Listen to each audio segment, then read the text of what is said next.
तैयार रहिए। स्टार्ट। सज्जनों और देवियों, विगत 2 दशकों से मेरा संपर्क जहाँ तक कार्यालयीन कार्यभार का प्रश्न है, देश के विभिन्न भागों में कार्यरत स्वैच्छिक हिंदी संस्थाओं से रहा है। स्टॉप। अतएव आज इस गौरवपूर्ण मंच से संस्थाओं और उनके इर्द गिर्द की बातों पर अपने विचार केंद्रित करूँगा। स्टॉप। जहाँ हिंदी शिक्षण एवं परीक्षा संचालन हिंदी प्रचार प्रसार के सर्वाधिक रचनात्मक कार्यक्रम हैं, वहीं हिंदीतर क्षेत्र में हिंदी के लिए अनुकूल वातावरण निर्माण भी एक महत्वपूर्ण पहलू है। स्टॉप। आज इन कार्यक्रमों के संचालन सहज सुगम नहीं रह गए बल्कि चुनौतीपूर्ण हो गए हैं। स्टॉप। विद्यार्थियों की योग्यता बढ़ाने के लिए शिक्षा एवं परीक्षा के अतिरिक्त हिंदी वक्तव्य, निबंध, वाद विवाद के साथ साथ नाटक, एकाकी प्रतियोगिताएं आयोजित की जाती हैं। स्टॉप। हिंदी शिक्षकों प्रचारकों के लिए शिविर, पुनश्चर्या कार्य शिविर, पुरस्कार योजना जैसे कार्यक्रम आयोजित किए जाते हैं। स्टॉप। अनुकूल वातावरण निर्माण के लिए जहां इन कार्यक्रमों को अधिक प्रभावी और परिणामी बनाने की आवश्यकता है, वहीं अन्य प्रभावी कार्यक्रमों की परिकल्पना करनी होगी। स्टॉप। हिंदी शिक्षण, परीक्षा संचालन और वातावरण निर्माण, इन तीनों के आनुपातिक और सफल आयोजन पर विद्यार्थियों का हिंदी ज्ञान अर्थात हिंदी बोलने, पढ़ने एवं लिखने की दक्षता का पूरा दारोमदार टिका रहता है। स्टॉप।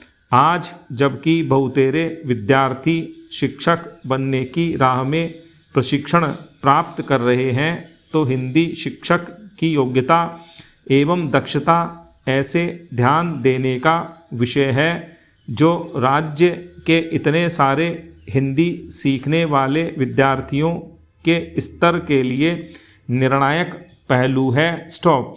यह नकारा नहीं जा सकता कि किसी भी संस्था के लिए उनके प्रचारक ही आधारभूत परिसंपत्तियां होते हैं। स्टॉप। प्रचारकों के सत्प्रयास एवं सुकार्य से संस्था की जड़ें मजबूत होती हैं। स्टॉप। वास्तव में हिंदी की प्रचार योजनाओं का सफल कार्यान्वयन सभी संबंधित पक्षों के प्रयास के समन्वय से ही संभव है। संस्था के पदाधिकारी, कार्यकर्ता, प्रचारक गण, विद्यार्थी और अंत में किंतु कदापि कम नहीं सरकारी व्यस्तता के तालमेल पर इन सबके कार्यों के उचित समन्वय का प्रयत्न स्वस्थ दृष्टि से निरंतर जारी रहना चाहिए और यह भी ध्यान रहे कि जाने अनजाने दामन में दाग ना लग जाए। स्टॉप। भारत ग्रामों का देश है और अधिकांश भारतीय जनता ग्रामों में बसती है। स्टॉप। नगरों और शहरों के नागरिकों को शिक्षा की कई सुविधाएं प्राप्त हैं, यों उन्हें हिंदी पढ़ने के यथेष्ट अवसर उपलब्ध हो जाते हैं। स्टॉप। अब आवश्यकता इस बात की है कि ग्रामवासियों को भी हिंदी सीखने के अधिक अवसर प्रदान किए जाएं। स्टॉप।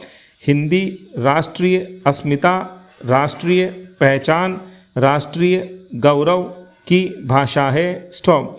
यह राष्ट्रभाषा, राजभाषा घोषित तो हो चुकी है, किंतु अब तक इसे अपना उचित स्थान प्राप्त नहीं हुआ है। स्टॉप। इसके लिए जब तक शासन और जनता दोनों ओर से समवेत प्रयास नहीं होगा, लक्ष्य की प्राप्ति नहीं हो सकेगी। स्टॉप। राष्ट्रभाषा से ही किसी राष्ट्र की भावात्मक एकता, राष्ट्रीय एकता की प्राप्ति की जा सकती है। स्टॉप। अपने देश की भाषा को छोड़ किसी अन्य विदेशी भाषा से इसकी प्राप्ति कदापि नहीं की जा सकती। स्टॉप।